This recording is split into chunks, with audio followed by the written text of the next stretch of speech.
I'm Jessica Anne Pressler, and you've tuned into Your Traitor Within, a podcast that exposes the brutal truths of healing, self discovery, and breaking free from relentless patterns of self sabotage. Hi, welcome to a special storytime episode of Your Traitor Within with Jessica Anne Pressler, licensed clinical social worker. Jessica said something really interesting, which was my brother used to brag about being a master manipulator. And we talked very much about the phrase, when people tell you who they are, believe them. Jessica, let's chat about it. Yeah, it's an important subject. I think Maya Angelou said that. I think that was Yeah. her phrase, that when someone says something, believe them. And Mhm. he really was a master manipulator. And he did some crazy stuff that I ignored for many, many years and was oblivious to it. Now, that's my traitor within. That's part of what my traitor does. But, or cognitive dissonance, it's what we do to make sense of situations. And we also, I think, play games with our heads too. He's doing it to so and so, but he's never going to do it to me, or you believe they love you and they don't. And honestly, he's a malignant narcissist, so he doesn't know how to love, at least not the way that others who aren't understand love to be, which is back and forth. You don't just take, which narcissist does. You also give. And he had one goal, like other narcissists do, and that is to get supply. Mhm. And he was malignant narcissist, so his supply, he did evil things. He just hurt people in their and What is a malignant narcissist? Like, how does that differ from the others? well, it's the knowledge almost that they do things, they know they could be hurting someone sometimes, and people have high narcissistic traits or narcissistic traits and they hurt people, but they're oblivious to it. They're not necessarily doing it on purpose. This is a person that knows. It's just one level shy of a sociopath. And I even think my brother was a sociopath, and you can be both.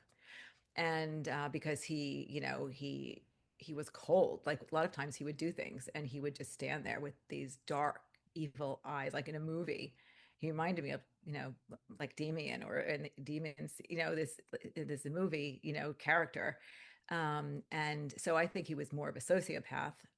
The malignant narcissist, if you're just a narcissist, not a sociopath, you are still responding to feeling. You're feeling insecure. You're but with a sociopath, it's colder. It's Mhm. you know So, what were some of the early warning signs with your brother, other well, than him saying out loud, I'm a master manipulator? right. That was much later. So, I watched him manipulate my parents very young. Now I am more than 10 years older than him, and I met my first husband when I was 15, and I was also very independent. And by the time I went to college at 18, and I just turned 18, I didn't come back to live again. I came back to visit, and I came back, but so I wasn't really there when he was growing up because he was 8 years old when I left. But when he was a child, even, 3, 4, 5 years old, I watched him manipulate my parents. I know kids do that, but I watched him at the dinner table, you know, align himself with my mother, triangulation, align himself with my mother and gang up with her against my father, but doing it in a way that would cause them to fight. And he was a little child.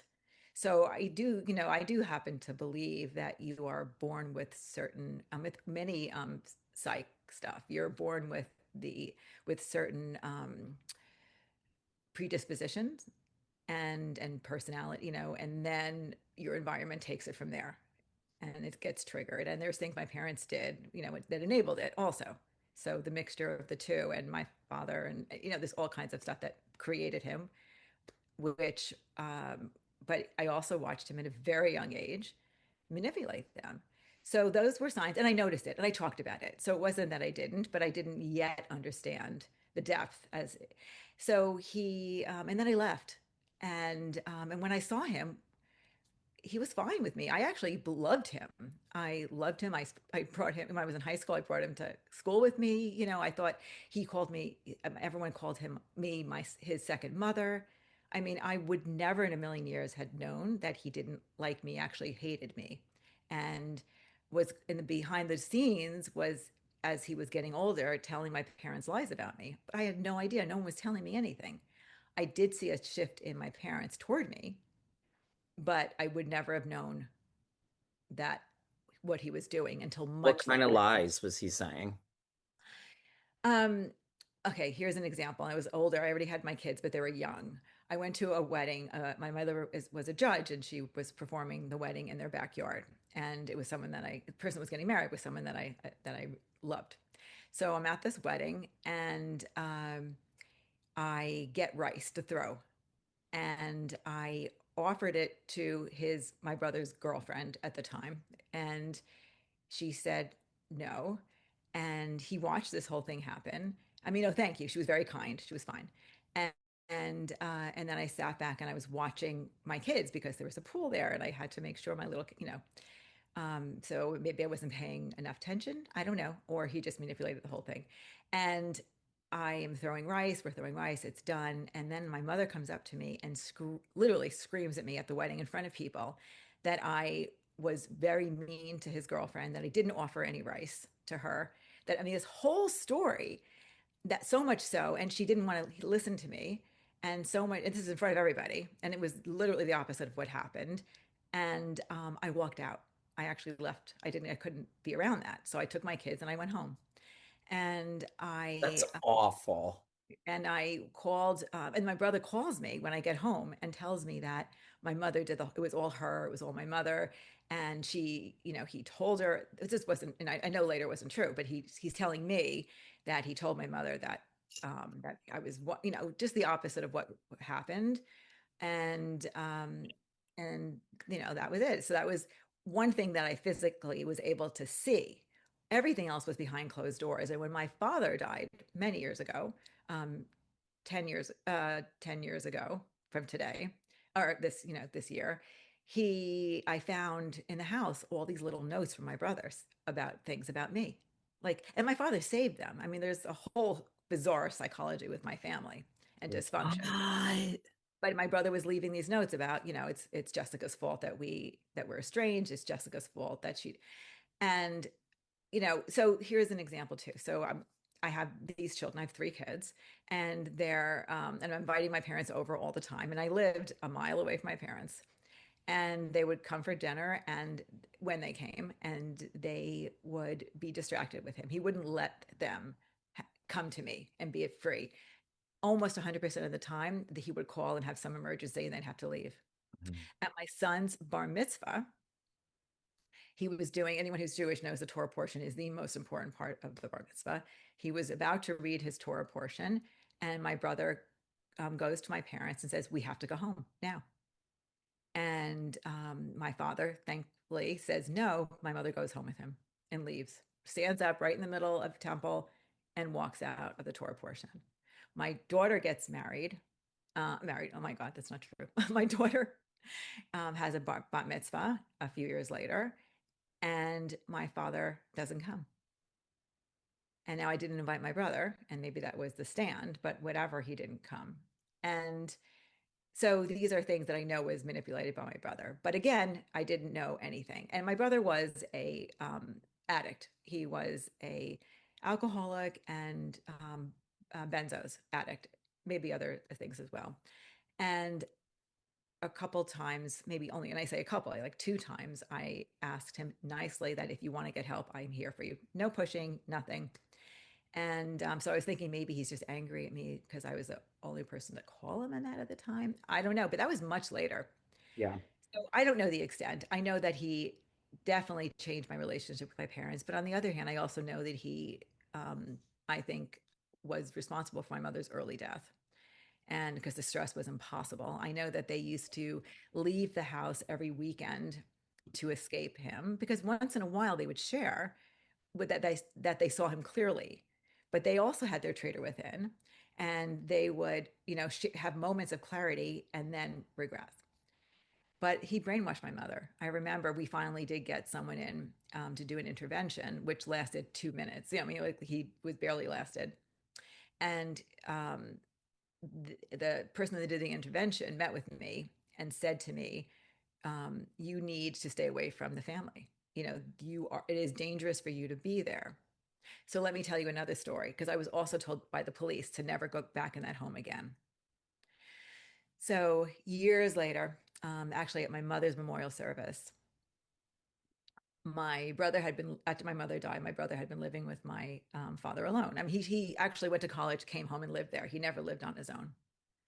And I think for a millisecond, my mom got him an apartment, but he never stayed there. So he never lived on his own after college. And he's there, and my mother dies, and the memorial service is on her birthday. So she died in February, and this was April. And he had been really, I think I mean, had been really very difficult for my father to handle. I remember my father telling me that my mother left a curse, like left this horrible thing that he had to, he wanted to die because he was very, close to my mom. And he said, I have to stay alive. I promised your mom that I would take care of him, but it's killing me, literally, So um, my brother is in the kitchen. I mean, is in the kitchen with me and a cousin, and we're putting together the food to put out for the company. And my brother's going on and on and on about how he is sacrificing to be with my father, to live there and to be with my father. And I know what that kind of thing where you're watching a scary movie and you're like, don't say it, don't say it, don't say it, because you never, ever, ever confront a narcissist. Never. Don't do it ever, ever, ever. It's never going to go well. And so I'm talking, and he's going on and on and on about how he sacrificed his entire life to take care of my father, and he gives my father money, and it's ridiculous. My brother's never made money. My father, they have completely supported him. And I finally said, so I finally couldn't stand it anymore. And I said, Noah, you know that dad supports you and that he takes care of you. And he looked at me with those crazy eyes and said, you know, we're not done. You're going to pay for this. And so the entire memorial service, he followed me around and stared at me, didn't say a word. Followed me around and stared at me, followed me around and stared at me hours. It's like a 5 hours thing, ongoing thing all God, this day. is like a horror movie. So a horror movie. And then everyone leaves except my father, Do my then people husband. notice it? Like, did people around you, like, were they like, what's he doing? He has a false persona that he told people about what's going on. So I Mm. don't think people saw him that way. Yeah. Um, I mean, I know they didn't, because I remember when he died, and we'll get to there in a minute. Yeah. And you can not write that. um, anyway, so yeah, it was like a horror movie. It was terrifying. My stomach, I couldn't eat. I mean, every time I look up, he'd be staring at me. Yeah. So everyone leaves except my father and my then husband.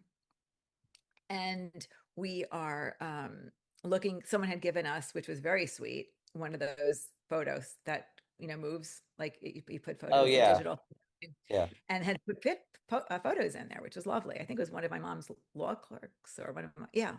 And so we're watching this thing, and it was amazing.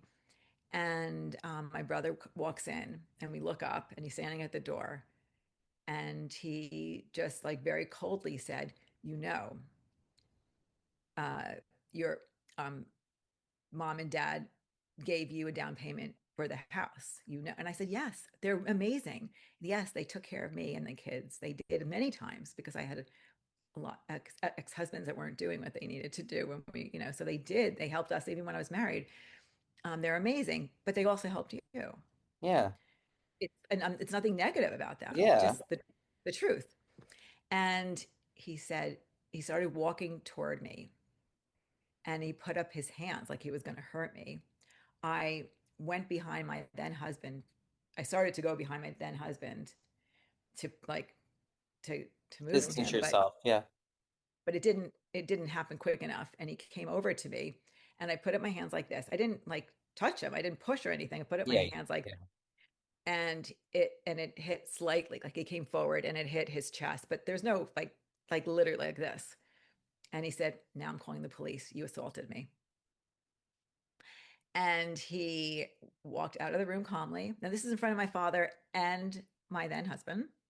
And he walks out of the room and walks upstairs. And I'm like, okay, now what happens next? So now I'm just like, we're just talking and Did you waiting. The only thing, believe him?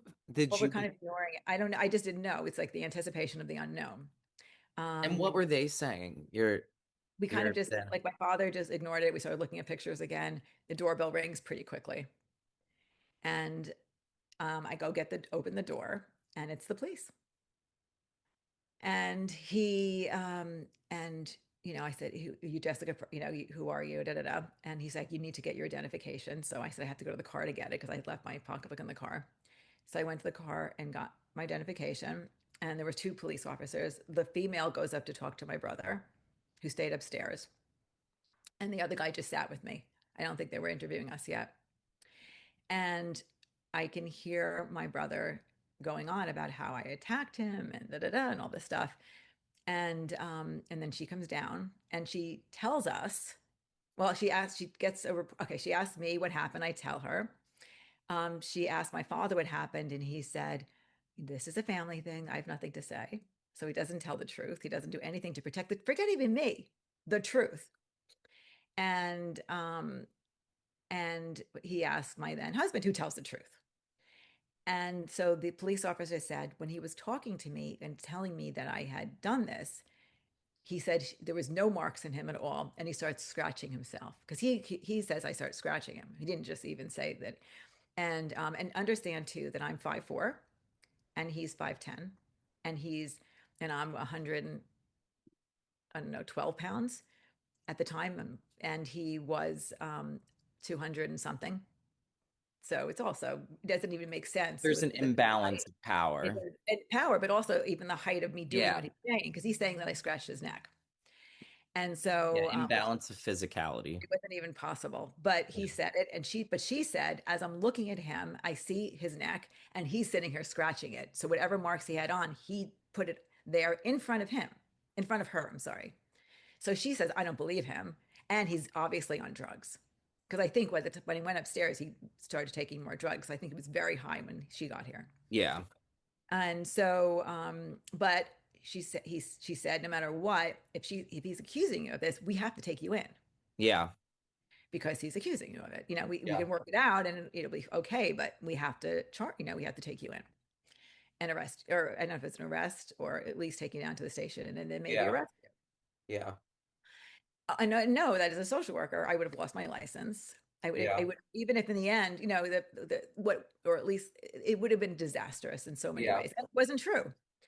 And my father did nothing to tell the truth. Yeah.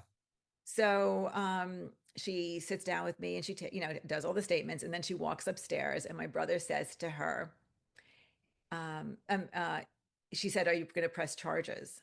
And we were all like downstairs like this, like, what's he Yeah. going to do? What's he going to do? And he said, I'm a lawyer, and I know that I have a year to press charges, so I'm going to think about it. So she walks downstairs and she says to me, my advice to you, they both said to me, is we know you didn't do this. It's physically impossible. We know you didn't do this. But my advice would be to never come back to this house again. You're too vulnerable. You don't know what he'll do or what he'll accuse you of This next. is like a crazy, I'm sorry to say it. No, It's I just know a it is. crazy person. Well, Like this person. it gets worse. Yeah. So go home, and on Facebook, he posts, um, you have a year to press charges for assault. And he signs it, my dead mother.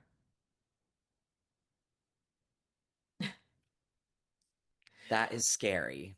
Yeah. So not That's only like was that, that is a it's like it's the original subtweet. Like when people used to subtweet people and stuff, like that's what that is. Like the only Mhm. people who would know what that was about would be you Right. I understand. and the Right. people he told. Like, yep. Hmm. So, and my father did nothing. And that was the most hurtful piece, believe it or not, was that my father did nothing Yeah. and said nothing, did nothing. And thank God, my ex was there because he did tell the truth. Yeah. And so, prior to that, when we had the intervention person also told me never to go there, that it Hmm. wasn't safe for me because my brother was doing all kinds of manipulation with my parents.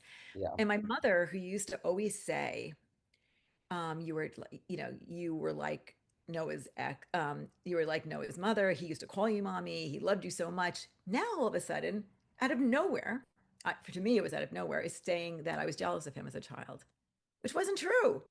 It was the most ridiculous thing. But some of the brainwashing that must have occurred, Yeah. the whole narrative was rewritten. And I Yeah. wasn't around to know, and I wasn't around to protect it because, I mean, I saw my parents, but I had separate, I was very independent. I Yeah. had three kids. I was working. I mean, I didn't see what was going on behind closed doors. And there's a ton of other stories too. And I Damn. don't a lot. I don't know mostly what happened. So how old was he here? Um, so she died in 2015. I'm sorry, she died in 2010. So he was 35. Wow, so this was 5 Yeah. years before he died. Yeah. Yep. And then he died by a drug overdose. And because he was a very serious addict. I mean, he would come to the dinner table and his face would fall in the soup. He Had you just, seen him those 5 years in between? I did not see him those 5 years in between. I went to some function at Rutgers for my mother to after she died for a scholarship fund and that, in her name. And he was there and I had to take Ativan in order to be anywhere near him. I mean, Yeah. and that didn't even really help. Yeah. I was terrified of him, Yeah. terrified. Yeah. And otherwise, no. And it was really sad because my father is the one that lost out. I lost out being with my dad. And he didn't come over a lot. He was always invited. And he said no most of the time. And went because of my brother, I'm assuming. And I couldn't go there. And my kids, and I didn't tell my kids everything. So they never understood, like, how come we're not, they didn't really get it. So going back to the beginning before we get to his death and what happened at the funeral, but Mhm. from a clinical lens, what's going on psychologically when someone like your brother knows they can manipulate and takes pride in it? So we know it's a malignant narcissist, but the boastful quality about it almost seems like awareness. Is that common in narcissism? I think that there's different degrees. There's how narcissists, different types of narcissist. I think that they depends on the moment. You can actually manipulate and not know you're doing it. And what I mean by that is a narcissist's goal is always to get supply. They Yeah, need power, they need control, they need to feed their empty, insecurities. And they look at someone else like their mirror. So as long as you're feeding their insecurities, and it could be anything from telling them they're wonderful, or actually being upset by how they act towards you because that makes them still feel powerful. As long as you're feeling that, whatever, um, they could be doing things to have that happen and not be aware. But you can also be, and a malignant narcissist, I believe, is aware that they don't, and don't care. If anything, they actually get their narcissistic supply making you upset. So that's the malignant piece. It's actually, there's an evil component to it because they actually get supply. They feel better about themselves if they have the power to hurt you or to cause harm. got it. So, how did you hear your brother had passed? So my father called me and told me that he had gone up to his room, took some sort of drug, and I don't know what it was, and died in his room. And so I came over, and we had a funeral for him.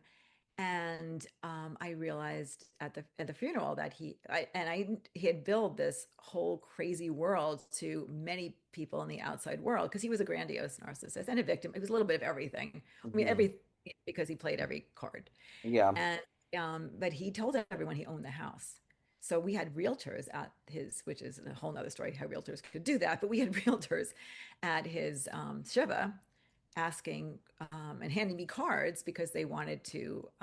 They figured he's dead. We needs to sell the house. Even so, my father owned the house, not him.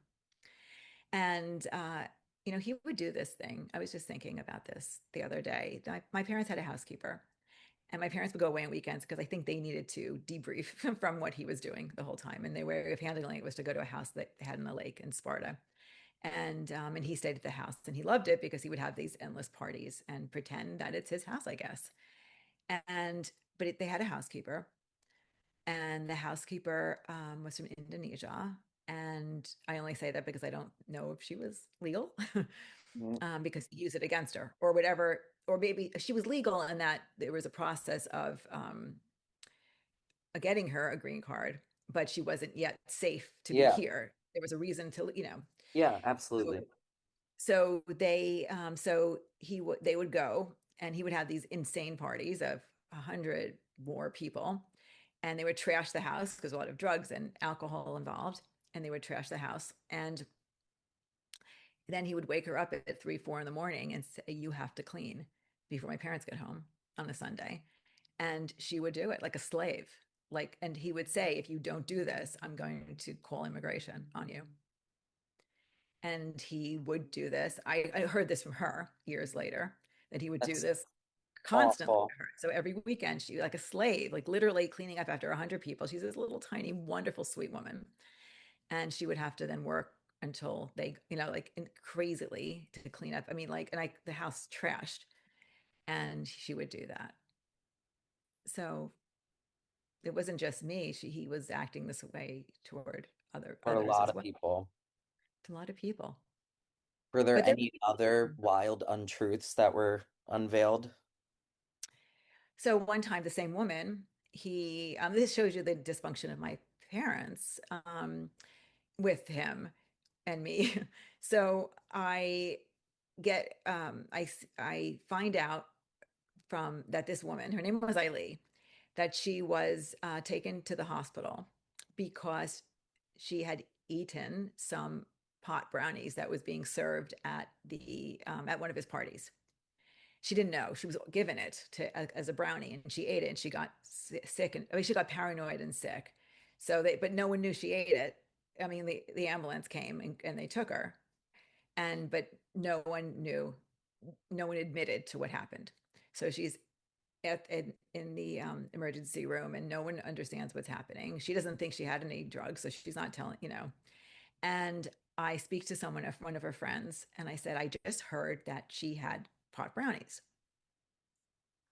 which helped them do whatever they needed to do to help her. I call my mom, and I said, I tell her what happened. I'm proud that I'm like helping, right? So I'm telling her what happened. I don't think anything. And she got so mad at me because she said, now I exposed my brother. I exposed the house. By saying it. And I honestly didn't think of that at all. All I thought I was doing was helping the diagnosis and helping Eileen get whatever care she needed. My mother didn't talk to me for like 3 months and told me that I was against the family, that I was evil, that I was. So these are just some, Madness. it just, and it was terrible. It was very, very painful. So although a lot of my wounds was from my child, there was some wounds from my childhood that created, who I am today. I have a lot of wounds with my parents and with my mother, um, up until the day she died, up until a couple Yeah. of days before she died. In my adult years were actually almost more painful and reinforcing that she didn't, love me the way you want a mother to love you.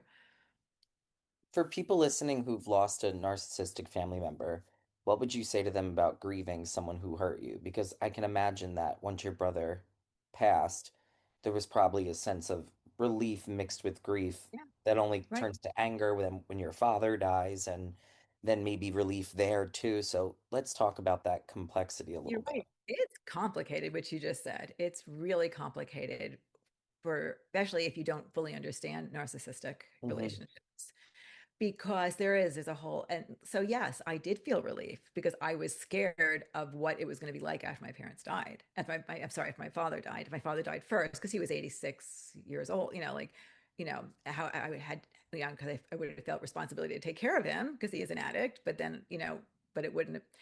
And so I was relieved that but I was relieved.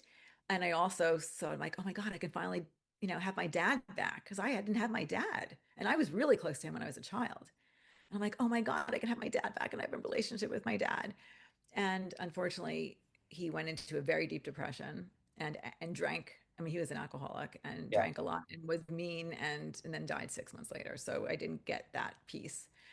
But and I'm like, oh, come see the kids, Yeah. come stay with me. I wanted him to move with me to California. We would get a house together. I mean, all these plans for our You had future. these dreams. Yeah. I finally had my dad back, and Hmm. never happened. I'm getting tearful inside, Yeah. it was sad because I really, yeah. So, sorry. Okay. So, and then the other piece was I mourned the child because before I knew who he was, I mean, yes, I saw the piece what he did to my family, but I also thought he loved me a lot. And Mm. so I mourn the child. And then you mourn what you wish it was. But then you also go through, like a movie, like all the things that you thought was a certain way that wasn't a certain way. So, you're mourning the dreams, you're mourning the what ifs, the time lost, the Yeah. energy that, and then you have to deal with, God, you wish other people understood the truth, but they don't understand the truth. And do you tell them? Like, what do or is it time now to finally tell people the truth about who he was and what he was doing? And because God knows what story he had out there about you. And I'm big, and I was like, the scapegoat. I was the truth teller of the family. I didn't belong in their family because they were my parents' family. That unit was about making it look normal from the out, better than normal from the outside. They didn't have to look, So the truth teller was not part of that family. So Yeah. They didn't have that part of the dynamic. they didn't want it. Hmm. They didn't want truth. And then you become the scapegoat. And then I become the scapegoat, which is what happened. What helped you start separating your love from them from guilt and responsibility? And how can we understand that compassion doesn't have to equal self-destruction? Because who would have known, honestly, if your brother was not an addict, what if he was still alive now? You know what I mean? Like, what would he be doing? And so there's an appreciation for the loss of something so horrible in your life, but then also a grief for the person because it's sad, the experiences, but also, so how do we then thereafter, after the healing process, have compassion for ourselves and continue um, a path of healing without those moments of guilt? It's well, first of all, for me personally, I had the added component of being a psychotherapist and a social worker, and how come I couldn't, take care of it? Mm-hmm. Um, but no matter what I did, you really can't change another person. Mm-hmm. So you have to remember that their world was crazy. That my family and it was set, and I was not going to be able to penetrate it because I was the enemy. I was the scapegoat, and no matter what I did, it just everything was met with so I had the part of being a social worker and not being able to help them, and then the part of being I was brought up to be the good girl and dependent, a bit of codependent on, if they're mad at me, that's not good, Yeah. right? So all my wounds from childhood, of course, was tested. And with my relationship with my mother, particularly, I was always chasing her love, and not crazy love. It was meant to feel like it was crazy love, but I just wanted her to want to spend once a month having lunch with me, and she couldn't even do that. So, um, but then in understanding how crazy their household was, maybe that's partly why. Like maybe it wasn't like she didn't like me, but it was because she was in this crazy world and I was trying to manage it, which is what I learned to do from her. So it's an understanding of her and more compassion toward her, and compassion toward all of them. It's very sad. They weren't happy. So I'm left for them with compassion and sadness for them and their loss of life and happy life because seemed mostly not happy later in life. The parents I knew before my brother was born was very happy. It's very sad because the parents that I knew before my brother was, certainly a teenager when he was using and a lot of the stuff was coming out, were like in love with each other. And yes, my dad did things at the same time. And I know that sounds contradictory, but they did love each other and they were laughing a lot. The laughter was gone, most of the time. So But also the outside world. So how do you explain to people who don't really understand the dynamics that you stepped away from your father and your brother and have to deal with that?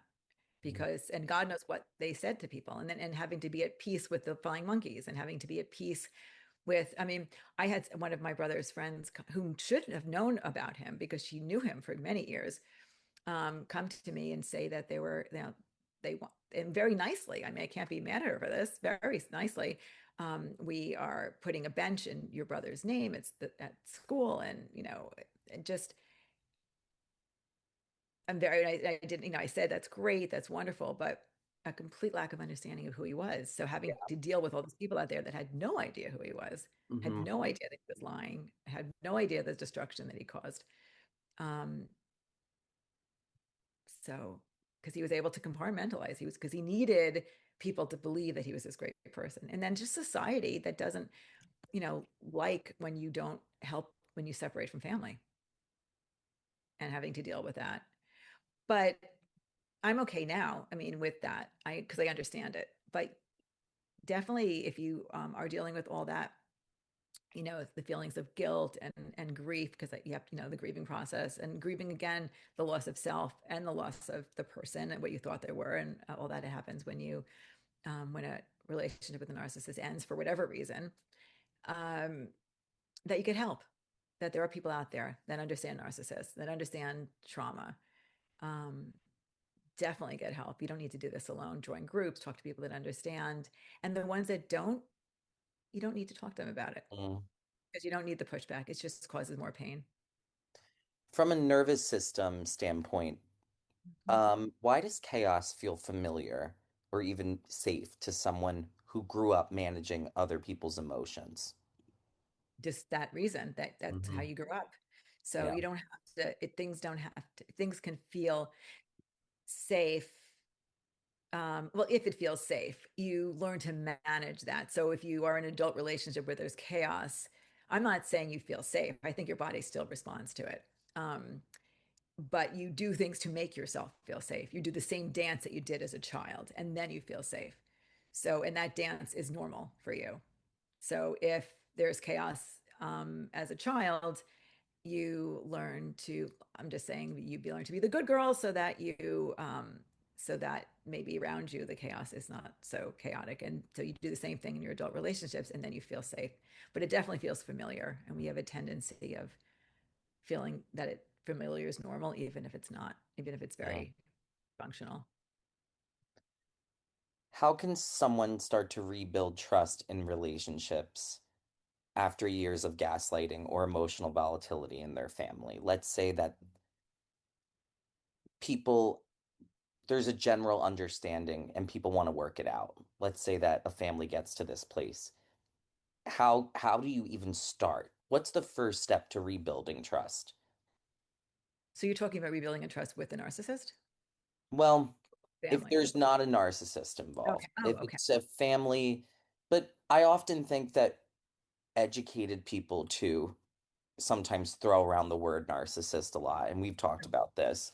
And Yeah. so people use it as like a weapon word sometimes. And so Right. let's say you're dealing with a family and go to a group therapy and somebody's like, no narcissist here. Let's work it Mhm. out. What's the first step to rebuilding trust? So let's just say you go to a family session. You need to listen. You need to listen to each other. I think part of what goes on in a family is people talk over each other, or they're in their Mhm. own little world and they've got all these ideas of what's going on.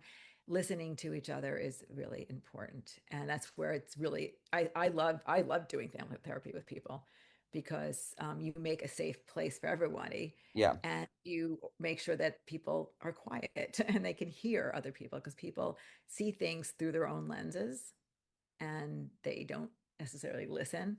So listening is really important, and understand that people come from different places. People, you can take a family and have five siblings, and it's five totally different experiences growing up, yeah, and understand that as well. And then empathy for each other. Be able to maybe your experience, the other sibling is not, didn't have the same experience, but be empathetic.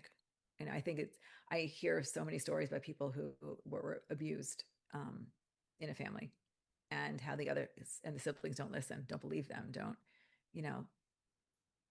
believe the other person, and then just spending time with each other and being compassionate, and it takes baby steps, and to understand that it's not going to happen overnight, that if there was something that happened to cause lack of trust, for example, that you have to put in the work, put in the time. Have you ever felt like your biggest enemy lives inside your own head? That inner critic that just won't shut up, or the voice that tells you you're too much, not enough, or somehow both at once?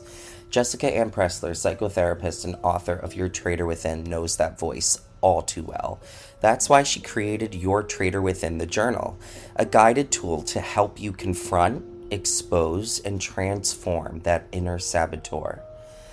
This isn't just a fluffy gratitude diary. It's raw, unfiltered prompts designed to take you deeper.